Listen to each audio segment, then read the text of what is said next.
आज सुबह करीब 9-10 बजे मेरी माँ का फ़ोन आया। तो कल तो बात हो गई थी। मैंने कहा क्या बात है? तो कहे कि आज तो मदर्स डे है। अच्छा। मैंने कहा आप कैसे जानती हैं? कहे रेडियो में सुना।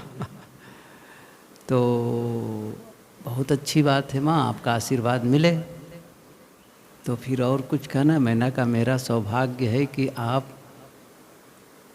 इस समय हम लोगों के बीच हैं, आपका आशीर्वाद मिले और हम सभी जिस रास्ते पर हैं उस रास्ते पर आगे बढ़ें। तब मुझे पता चला कि आज मदर्स डे है और ये संदेश माँ ने ही दिया। फिर जब ये प्रवचन किया तब ख्याल आया, अरे हाँ आज तो है। न तो मैं कोई न्यूज़ देखता हूँ, न कोई वो सोशल मीडिया में एक्टिव होता हूँ, मुझे पता ही नहीं चलता है कि आज कौन सा डे है। अभी सुन रहे थे ना, कह रहे थे कि माता पिता से शरीर का निर्माण होता है। नहीं, माता पिता शरीर के निर्माता हैं, निर्माता नहीं है। सच बताऊं तो उनके संबंध से शरीर निर्मित होता है। साहब ने कहा है, आपू ही करता भय कुलाला, बहुविधि बासन गढ़े कुमारा। गर्भ में कौन निर्माण किया? माँ कोई सोच के थोड़े बनाती है। आपको बताऊं, यदि माँ लोग सोच के बनाए ना तो लड़कियाँ पैदा ना हो। ऐसे ये लोग हैं कि लड़का चाहिए, बस लड़का चाहिए। गजब है, सोचते नहीं हैं, जानते भी नहीं हैं। आकृति कैसी है? कुछ नहीं, बस है।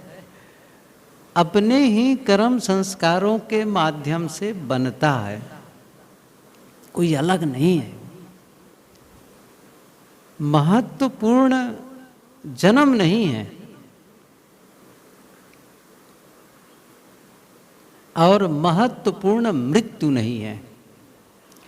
एक ये दीवार है, एक दीवार वो है और उसमें दरवाज़ा है।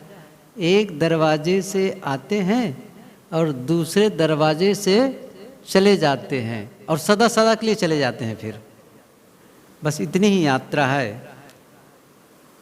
देखो वहाँ पर गुरुदेव जी का चित्र है, 17/8/1933 और आगे लिखा है 26/9/2012। बीच में एक डेस है, एक जन्म वाली तारीख है और दूसरी तारीख किस वाली है? मृत्यु वाली। तो बीच में इतना बड़ा जो डेस है ना, उतना ही जीवन है। फिर से समझ रहे हैं मैं क्या कहना चाहता हूँ? इतना बड़ा जो डेस है ना, उतना ही जीवन है बस हम सबका। और क्या है बताइए? इतना ही तो है। जब हम लोग भी मरेंगे ना, बस वैसे ही लिखा जाएगा, एक चित्र छपा रहेगा और चित्र में ये जन्मदिन, बीच में एक डेस होगा और बस आगे मृत्यु की तारीख, बात खत्म। और इसी के लिए कितना हाय तौबा, कितना हाय हाय हाय हाय, कितना उठा पटक, उफ, इतना हो हल्ला, आदमी शांति से जी नहीं पाता है।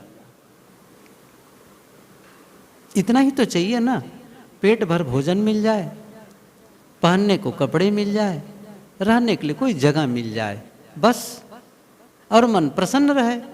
अब क्या चाहिए आपको? कुछ खाने के लिए भोजन, पहनने के लिए कुछ कपड़े, रहने के लिए थोड़ी जगह और मन प्रसन्न, और कुछ चाहिए? इतना ही तो चाहिए। भोजन मिलेगा क्यों नहीं? भोजन तो मिलेगा, कपड़े मिलेंगे। यदि आप मेहनत करेंगे तो आप अपने जीवन गुजर की व्यवस्था कर लेंगे। भिखारियों को देखो, भीख मांगते, मेहनत तो उसमें भी है वैसे। ऐसा नहीं कि मेहनत नहीं है। एक सेठ बैठा हुआ था अपनी दुकान पर, एक भिखारी उधर से गुजरा, कहा सेठ जी कुछ मिले आपकी ओर से। उसने कहा कि इतने बड़े शरीर ठीक ठाक दिख रहा है, मेहनत नहीं करते हो, भीख मांगते हो। और उसने कहा मेहनत नहीं करता हूँ, आप मेरे साथ चल के चलिए, 4 दिन तो पता चल जाएगा। कम मेहनत है, मेहनत तो बहुत उसमें भी है, लेकिन फिर भी वो उसको उपार्जन नहीं करते, कहते हैं अनुत्पादक। कोई प्रोडक्टिविटी नहीं है भीख मांगना। तो जीवन चलता है। और कुछ ऐसे भी आप लोग देखे होंगे कहीं कहीं तीर्थों में, हम लोग तो जानते हैं अच्छी तरह से, कितनी बार मैं ये बात कहा हूँ, प्रयागराज में गंगा यमुना के संगम के तट पर कितने भिखारी, या जहाँ भी तीर्थ होगा देखे होंगे, और कई ऐसे भिखारी जिनके हाथ पैर गले हुए, कुष्ठ रोग, और एक चादर बिछा देंगे, बैठे रहेंगे। लोग कुछ चावल छिड़क देंगे, कुछ पैसे डाल देंगे, वर्षों जीते हैं। मैं कहना क्या चाहता हूँ, ये संदेश क्या है, बिना काम धंधा करने वाले भिखारी भी वर्षों वर्षों जी रहे हैं, और आप मेहनत करके अपने लिए भोजन नहीं पैदा कर पाएंगे। फिर इतनी अशांति क्यों, इतना आप हाय तौबा क्यों, सुख और शांति से जी लो। और होगा क्या, मैंने कहा ना, अंत में तो इतना है कि एक देश बराबर हो जाएगा बस, और कुछ नहीं है। बात मैं जो कहना चाहता हूं क्या है, जन्म और दूसरा है मृत्यु। जन्म महत्वपूर्ण नहीं है, मृत्यु भी महत्वपूर्ण नहीं है। महत्वपूर्ण क्या है, महत्वपूर्ण है जीवन। जन्म इसलिए महत्वपूर्ण नहीं है कि जन्म के पहले हम लोगों ने कोई निर्णय नहीं लिया। मैं अब तो जन्म लेने जा रहा हूँ, तो मुझे चॉइस है मेरे सामने, अच्छा मुझे किस देश में जन्म लेना है, भारत में, अच्छा भारत में कौन से प्रांत में, अच्छा किस घर में, किस माँ के गर्भ में जाना है। कोई चुनाव नहीं है, आपका अपना कोई निर्णय नहीं है।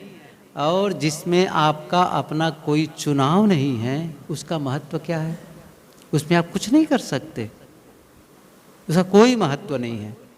मृत्यु में भी आपका कोई चुनाव नहीं है, कहाँ मरेंगे, कब मरेंगे, कैसे मरेंगे, या आपके हाथ में नहीं है, हमारे हाथ में नहीं है।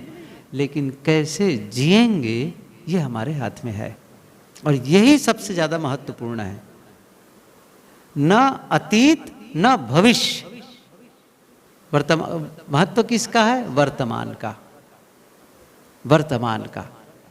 यदि आप अपने जीवन को सार्थक करते हैं, यदि हम सब अपने जीवन को सही ढंग से जी लेते हैं, तब जन्म का भी महत्व हो जाता है और मृत्यु का भी महत्व हो जाता है।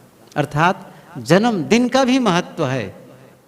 जिन महापुरुषों ने अपने जन्म जीवन को सार्थक किया, जीवन को सार्थक किया, होता क्या है उनका, उनका जन्मदिन मनाया जाता है, जयंती मनाई जाती है।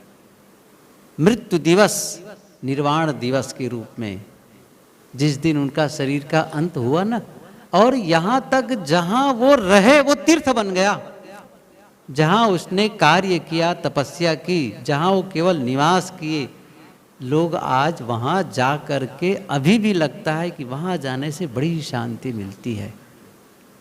सोचो तो सही, क्यों, उन्होंने अपने जीवन को सार्थक किया, तो उनका जन्मदिन भी सार्थक हो गया और उनका मृत्यु दिन भी सार्थक हो गया। हम अपने जीवन को सार्थक करें, कब करेंगे, कैसे करेंगे? देखिए, हम पीछे जाके शुरुआत नहीं कर सकते। अब आप आज 14 मई 2023। अब हम ये चाहें हम 12 मई को पहुंच लें वापस, तो नहीं जा सकते हैं। 13 को भी नहीं जा सकते हैं। इतना ही नहीं है, आज की सुबह भी हम नहीं जा सकते। और उसकी बात छोड़ दीजिए, अभी सत्संग शुरू हुआ है ना, वहां भी नहीं जा सकते अब। क्योंकि जो पल बीत गया वो मर गया। गुरुदेव की ये पंक्ति बहुत प्रसिद्ध है, बीत गया सो मुर्दा है, आने वाला सपना है, जिसमें हम बंधन काटें वर्तमान समय अपना है। बीत गया सो मुर्दा है। मुर्दा मतलब जो फिर से वापस नहीं आने वाला है, हम उसकी याद करते हैं। ध्यान दीजिए, अभी मैं पढ़ रहा था, पहले भी पढ़ा था, समय नाम की कोई चीज ही नहीं है। समय नाम की कोई चीज नहीं है, समय है ही नहीं है। सच कहा जाए तो समय किसे कह रहे हैं हम लोग? जब ये पृथ्वी अपने घूर्णन गति एक लय में एक बार ऐसे घूम लेती है ना, तो जो हिस्सा सूर्य के सामने होता है वो दिन हो जाता है, जो पीछे हो जाता है वह रात हो जाती है। हम इसको क्या मानते हैं? एक दिन एक रात, 24 घंटा मान लिए। अच्छा, ऐसे जोड़ते जोड़ते कहे एक महीना, एक साल। अच्छा, किसी कौवे से पूछना, आज तो संडे है, क्या मतलब है आपका? ये रविवार से क्या मतलब है? इससे कोई मतलब है उसको? कोई मतलब नहीं है। ये हम लोग का निर्धारण है। ये मानसिक, इसको कहते हैं मानसिक समय। मैंने पुस्तक पढ़ी है ना, बताया कई बार आप लोगों को, the power of now, Shaktimaan वर्तमान। एक हार्ट टाल की लिखी हुई है, कभी अवसर मिले तो पढ़िएगा उसको। जर्मनी के लेखक एक हार्ट टाल, कमाल की बात लिखते हैं। ये समय जो कहते हैं ना, मानसिक समय है सब ये। क्यों? जैसे मैंने कहा ना, अतीत, अतीत को जो बीत गया उसको आप याद करते हैं, बस तो है नहीं वो, अतीत था, उसे आप याद करते हैं। अभी कब कर रहे हैं? वर्तमान में। भविष्य आएगा, अभी आया नहीं है, अब फिर उसको याद कर रहे हैं। आज से 2 साल बाद ऐसा करूंगा, मैं मकान बनाऊंगा, बेटी की शादी होगी, बेटी की वो होगा। बस अभी क्या है? अभी हुआ नहीं ना, अब उसको ला रहे हैं खींच करके। न तो इधर है, अतीत है, न भविष्य है, न पास्ट है, न फ्यूचर है। तो मैं ये कहना चाहता हूं, तो उसका क्या महत्व है जो नहीं है उसका? उसका महत्व तो हम वर्तमान में ला रहे हैं ना। ऐसे ही जो बीत गया वो जन्म है, आने वाला है वो क्या है? वह मृत्यु है। उसका कोई मूल्य नहीं है। मूल्य है जीवन का। जीवन कैसे जीते हैं? यदि जीवन गलत तरीके से जीते हैं तो फिर वो जन्म ही बेकार है, जीना ही बेकार है फिर तो। एक बार नादिर शाह ने किसी ज्योतिषी या किसी से बात किया, कहा कि मैंने पढ़ा है कि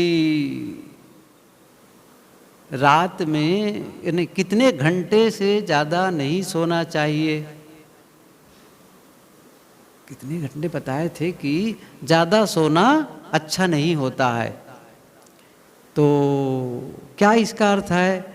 उन्होंने कहा, वैसे आप जैसे लोगों को ज़्यादा से ज़्यादा सोना चाहिए। आप जैसे ज़्यादा से ज़्यादा सोए तो अच्छा है, लोग का भला है। क्योंकि गलत आदमी जागेगा ना तो बहुतों का नुकसान करेगा। वो सुने है ना, कुंभकर्ण जिस दिन जागता था ना, कितने लोगों को खा जाता था वो। कितने क्या क्या वो खाते थे। रामायण सीरियल देखे होंगे आप लोग, कुंभकर्ण के विषय में रामायण के सीरियल में। जिस दिन वो जागा तो उस दिन वो कितने उसके लिए भोजन और कितने भैंसा और कितना क्या सोए रहे तो अच्छा। इसीलिए 6 महीने तक सोए रहते तो भला होता था ना। गलत लोग कम से कम जागें, अच्छे लोग ज़्यादा जागें। तो जीवन ही गलत हो, स्वयं के लिए गलत, दूसरों के लिए गलत, क्या मतलब है? नहीं, जीवन सार्थक जिए आज। तो पीछे जाकर के नई शुरुआत नहीं कर सकते, आज का अवसर है, आज का अवसर है। और रोज एक संकल्प भाव के साथ शुरुआत करना चाहिए, आज का दिन को मुझे बेहतर बनाना है। लिखा है सुबह सूर्य उदय हो, मुझे जिस रूप में सूर्य उदय होते समय देखा, जब वह अस्त होने लगे तो मुझे उसी रूप में न पाए, कुछ अलग ढंग से पाए, क्योंकि अब मैं जो सूर्य अस्त होते समय था अब बदल गया हूँ, एक नया आदमी हो गया हूँ, एक नया ज्ञान अर्जित कर लिया हूँ, एक नए जीवन की शुरुआत कर रहा हूँ। जीवन को बदलने का संकल्प लें, केवल एक रूटीन वर्क फॉलो न करते रह जाएं। सुबह उठे बस किसी भांति कसमसाते हुए तो उठते हैं लोग, उठने के बाद तो स्फूर्ति रहती नहीं है। अब सुबह जब नींद खुलती है उसके पहले ही इन पेड़ों पर ना पक्षियों की आवाज़, क्या बताऊं मैं, कई बार तो मैं ध्यान में बैठता हूं तो उन्हीं को सुनते रहता हूं। कम से कम अभी अटैचमेंट है, वर्तमान में तो हूँ कम से कम उसको सुन रहा हूँ, कंटिन्यू कंटिन्यू कंटिन्यू, बिल्कुल अभी बोल रही है पक्षी, बोल रहा है और मैं तुरंत सुन रहा हूँ। जस्ट एक दूसरे से कनेक्टिविटी है, जुड़ा हुआ है।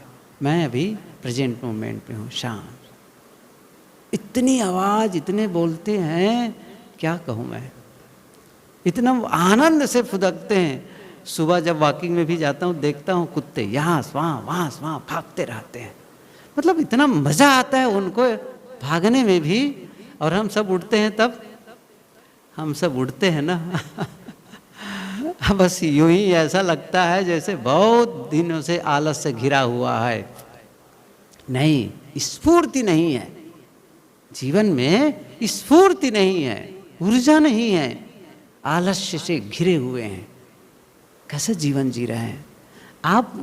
जीवन को जब आप समझने लगेंगे ना, जीवन का जब अध्ययन करेंगे तो आपको पता चलने लग जाएगा कि सचमुच में जीवन सही तरीके से नहीं जी रहा हूं। जीवन में जो परिणाम आना चाहिए वो परिणाम नहीं आ रहा है। हम सभी क्या करते हैं, जीवन को टालते हैं। टालते हैं का मतलब क्या कहा है, क्या कहना चाहता हूं, टालते इस रूप में हैं कि नहीं अभी तो आनंद नहीं है, अभी तो सुख नहीं है, शांति नहीं है, बहुत सारे हमारे पास में काम है, शर्तें हैं, ये हो जाएगा बस आनंद का जीवन जीऊँगा, ये हो जाएगा बस आनंद का जीवन जीऊँगा। और फिर क्या होता है आप देखते हैं, वो सारे काम होते चले जाते हैं और आप उलझते चले जाते हैं। एक मेरे, कहना नहीं चाहिए, बहुत करीबी हैं, बहुत मेरे, कहना चाहिए यदि मैं कहूँ तो बहुत ही करीब के, तो मैंने कहा कि आप थोड़ा संतों पास आया करिए, चलिए साथ में, शादी नहीं किए। मैंने कहा शादी नहीं करने भर से काम नहीं बनेगा, शादी नहीं किए तो अच्छी बात है, कम से कम बहुत सारे जंजाल से छुट्टी पा गए, लेकिन आप इन्हीं परिवारों में उलझे रहेंगे तो कैसे काम बनेगा? आप थोड़ा समय निकालिए। कहे क्या बताऊं साहब जी, बाबूजी है ना, उनकी सेवा करनी पड़ती है, वृद्ध हैं, उनके पिताजी का शरीर छूट गया। फिर मैंने कहा अब तो कम से कम छूट, अब कहे माता जी है अभी भी।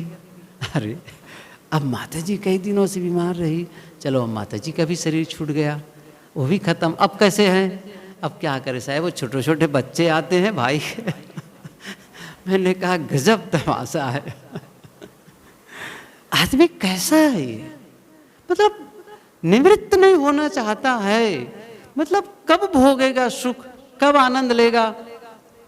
जब वो मृत्यु के नजदीक भी पहुंच जाएगा ना, तब उसे पता चलेगा, कहा ओफो जिंदगी को मैंने कैसे बर्बाद कर दिया।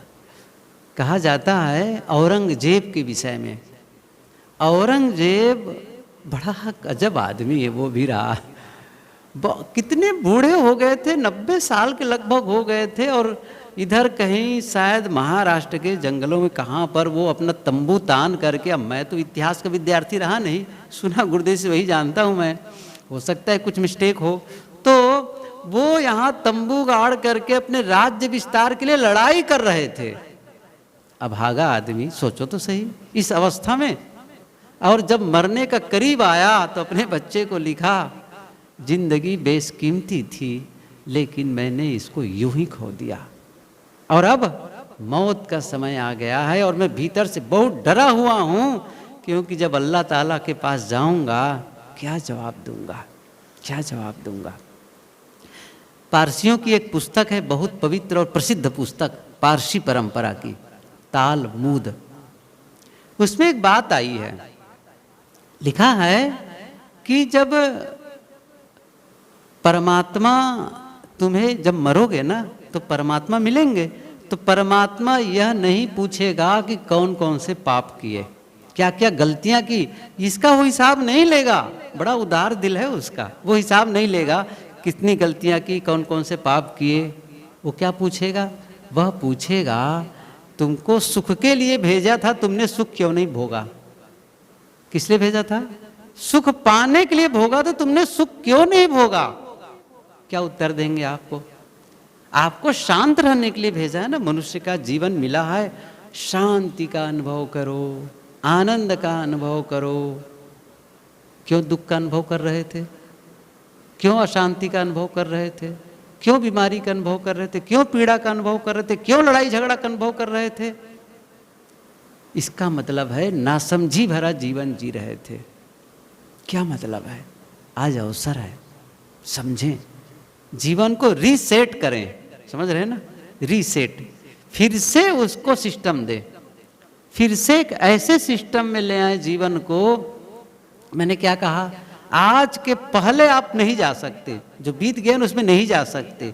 आज तो है हमारे पास में, आज तो है, और यदि जिंदा रहेंगे तो कल भी रहेगा, फिर जिंदा रहेंगे तो फिर भी कल रहेगा। जब तक मौत नहीं आई है तब तक तो है, तो कैसे जीना है तय कर ले, तय कर लें उस चीज को। क्रोध करते करते जीना है, द्वेष करते करते जीना है, ईर्ष्या करते करते जीना है, लोभ और लालच में, राग और द्वेष में जलते जलते जीना है, बदले के भाव में जीना है, कैसे जीना है, या फिर प्रेम के भाव में जीना है, मैत्री के भाव में जीना है, आनंद के भाव में जीना है, ये तय कर लीजिए और काम करना। देखो समस्याएं आएंगी, एक बात बताऊं, जीवन इतना आसान तो नहीं है, जीवन इतना आसान तो नहीं है कि आपके जीवन में विघ्न बाधाएं ना आए, आएंगी, हम सबके और सबके, और जिन्होंने आनंद का अनुभव किया उनके जीवन में भी ये बाधाएं थी, सबके जीवन में। जिन्हें आज आप कहते हैं भगवान, परमात्मा, या फिर सद्गुरु, संत, महान ऋषि, आप जिनका नाम लेते हैं, जिन लोगों का भी, उनके जीवन को देख लो, उनके जीवन के बारे में लिखा गया है, देख लो उनके जीवन के बारे में, चाहे भगवान राम हो चाहे कृष्ण हो। आप यदि देखेंगे उनके जीवन के विषय में ना, तो आपको लगेगा नहीं, इतना दुखी तो मैं नहीं हूँ। आप देखेंगे उतना दुखी और उतनी समस्या से ग्रसित नहीं है। अभी मैं एक वक्ता का सुन रहा था कुछ दिन पहले ही, कृष्ण और कर्ण की बात आई थी, कृष्ण के बारे में बोल रहे थे, तो कर्ण के बारे में बात आई थी कि भाई कर्ण ने कहा कि, कैसे कहा कि भाई आप ऐसे कैसे जीवन जी रहे हैं, आप इतने शक्ति है और इतना पराक्रमी हैं, आपका बल इतना ज़्यादा है और इतने शूरवीर हैं, सब कुछ है, क्षत्रिय हैं आप, बहुत कुछ बातें कहा, और फिर भी आप क्या कर रहे हैं? उन्होंने कहा देखो, मैं तो जन्म लिया तो मेरी माँ ने मुझे छोड़ दिया और कहीं अलग पाला गया, फिर जहाँ मैं सीखने गया विद्या, वहाँ भी मुझे तिरस्कृत कर दिया, विद्या सिखाना नहीं चाहे, बहुत सारी बातें कहने लग गए। फिर मैं कहाँ रहा, जब मैं द्रौपदी के स्वयंवर करने गया तो मुझे सूत पुत्र कह करके मुझे उसके लिए भी उसमें भागीदार नहीं हुए। द्रोणाचार्य के पास गया विद्या पढ़ने के लिए, द्रोणाचार्य के तुम सूत पुत्र हो, मैं तुम्हारी वो तुम्हें नहीं पढ़ाऊंगा। और फिर इतना तिरस्कार, इतना अपमान, इतनी प्रतिकूलताएं, मैं क्या करता। कृष्ण ने कहा बस मैं कहाँ जन्मा, समझ रहे ना, जेल में, समझ रहे ना। और जिस दिन, जिस रात में जन्मा उसी दिन माँ से अलग, उसी दिन माँ से अलग, बिल्कुल अलग, दूर कर दिया गया। थोड़ा बड़ा हुआ, जैसे छोटा था तभी बहुत सारी राक्षसियां मुझे मारने आती थी, कभी वो भेज आती थी, जैसे भी होगा। फिर उसके पश्चात में मेरा सगा मामा मुझे मारने के लिए तैयार था। कितनी बड़ी बड़ी बातें उसने कही।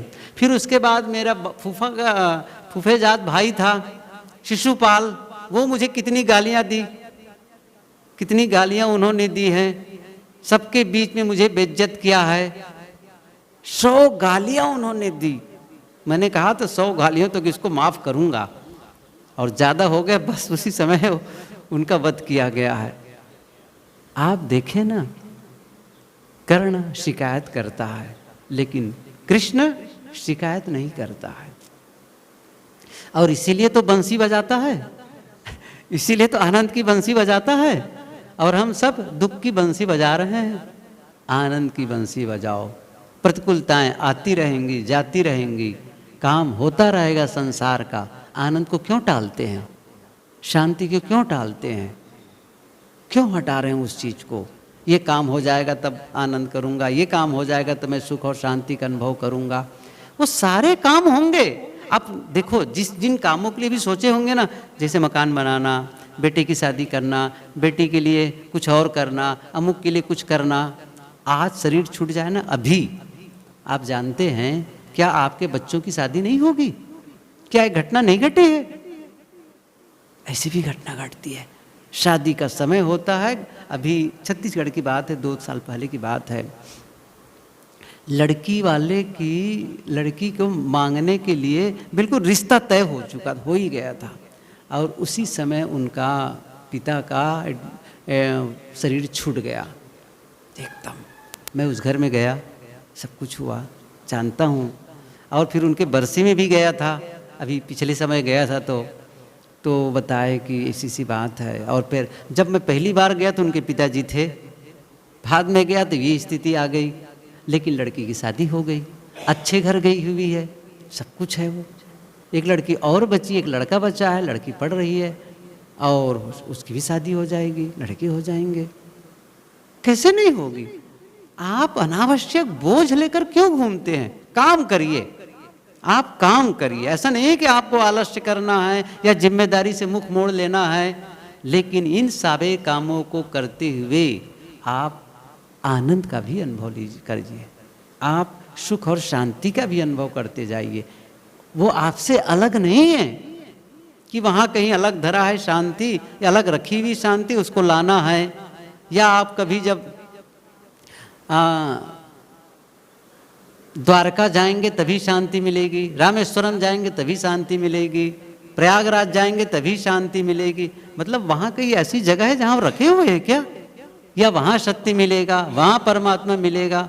ऐसा कुछ नहीं है, सब आपके बीच है, आपके अंदर है। आपको अनुभव करना है। कैसे करेंगे?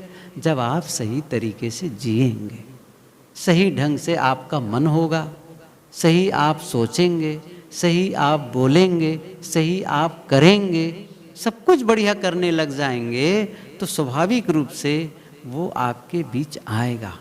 अलग नहीं है वो खुद जैसे सूर्य है।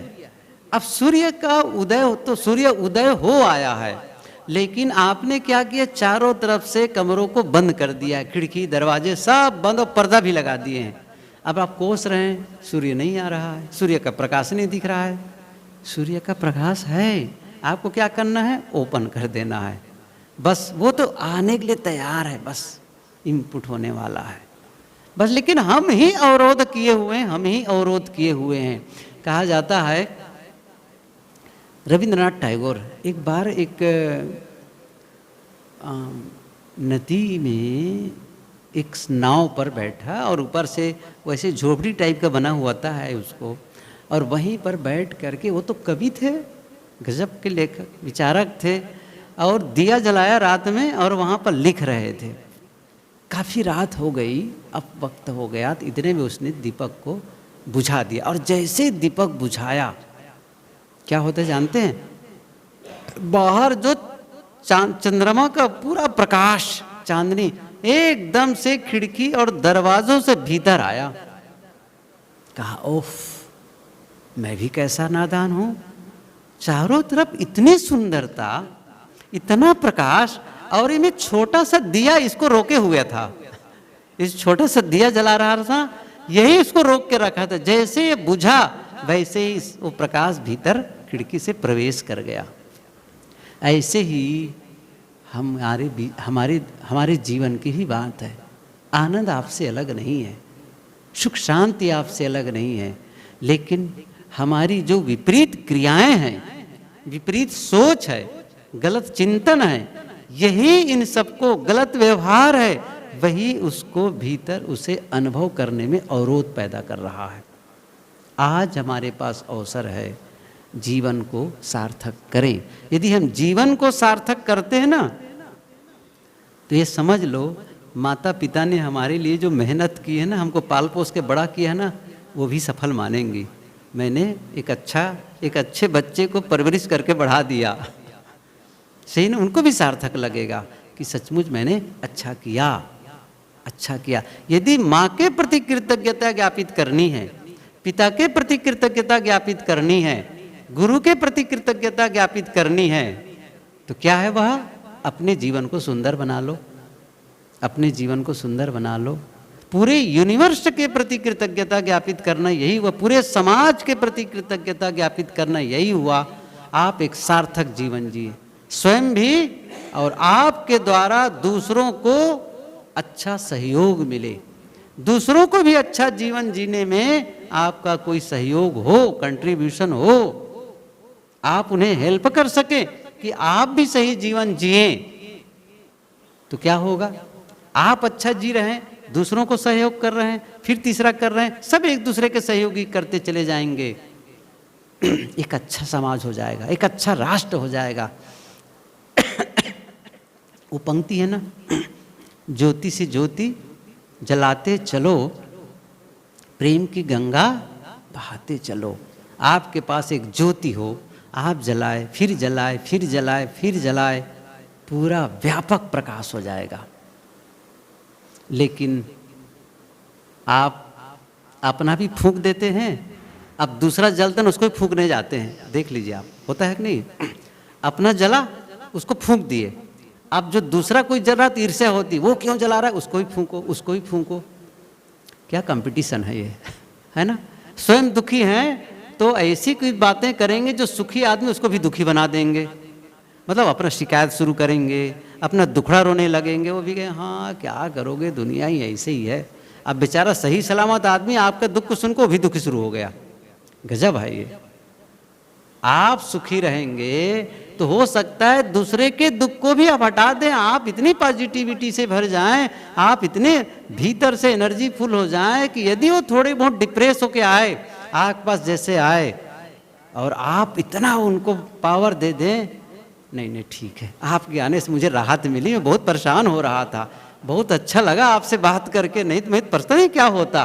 देखिए आपकी लो फीलिंग होती तो क्या होता उनका, वो तो ऐसे भी दुखी था और दुखी हो जाता। लेकिन आप यदि प्रेजेंट मोमेंट से बहुत अच्छी फीलिंग कर रहे थे तो वो जो डिप्रेस था वो धीरे धीरे अच्छा अनुभव करने लग गया। तो आप तो कम से कम ठीक होइए, फिर औरों को ठीक होने में सहयोग करिए। यही तो अपने पूर्वजों के प्रति कृतज्ञता ज्ञापित करना होगा। तो मातृ दिवस हो, हमारी परंपरा, भारतीय परंपरा भी यह नहीं है, क्योंकि मास तो रोज है हमारे बीच में, उनके साथे रहते हैं। ये विदेशी परंपरा है जहाँ पर सब अलग अलग रहते हैं। तो चलो आज मातृ दिवस है, चलो मिलने जाएं, साल में एक बार तो जाएं भाई कम से कम। और जहाँ रोज साथ में, उसमें ऐसी कोई मातृ दिवस वाली कोई बात नहीं है। लेकिन मान लो आजकल क्या है, हवा बहती ना, हवा तो हवा बहती तो यहाँ तक आ जाती, अब तो सब संचार का माध्यम है, तो कोई बात नहीं है। सच माना हूँ ना, जिस दिन आपने अच्छा जीवन जिया तो आपने माँ के प्रति कृतज्ञता ज्ञापित किया, और नहीं तो फिर जीवन व्यर्थ गया। इसलिए आज हमें सुनहला अवसर मिला है, जीवन को सुंदर बनाएं और सुखमय जीवन जिए। साहेब बंदगी।